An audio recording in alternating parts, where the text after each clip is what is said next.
The night I first saw the ghost runner, it was just my brother and me in the house.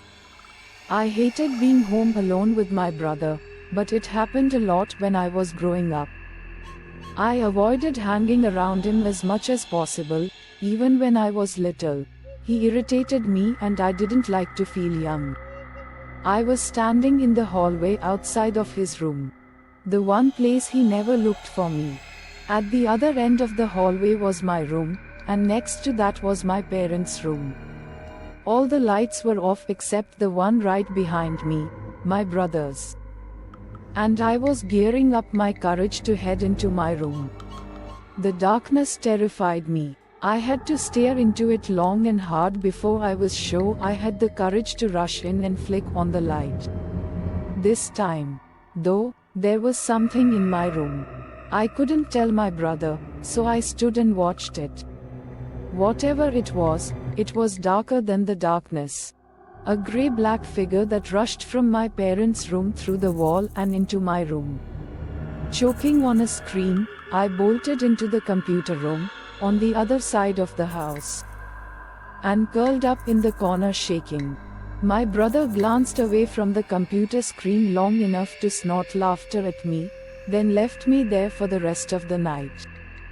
I made sure the lights stayed on and sat awake all night, thinking about the being I named the Ghost Runner. A few years later, it returned. I was in the living room doing homework when I started to drift off.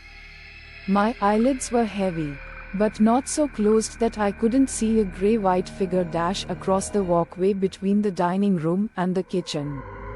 That jerked me awake, and I snatched up my homework and ran to my room. Something about my room felt safe.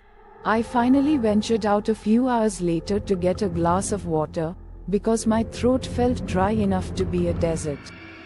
My shaking hands managed to pour some water. And I went to put the jug back into the fridge when I hit the spot in the kitchen where the dining room can just be seen. A figure sprinted by in the corner of my eye. It looked just like a person. So I figured it was my brother, trying to scare me. I whirled to yell at him. My jaw dropped. A grey-black human figure was running through our walls and doors, back and forth across the house. The water jug clattered onto the floor, spilling its contents onto the tiles. I ignored it and sprinted to my parents' room. But I pulled up short at their door. They wouldn't believe me that I'd seen a ghost. So I kept the ghost runner to myself.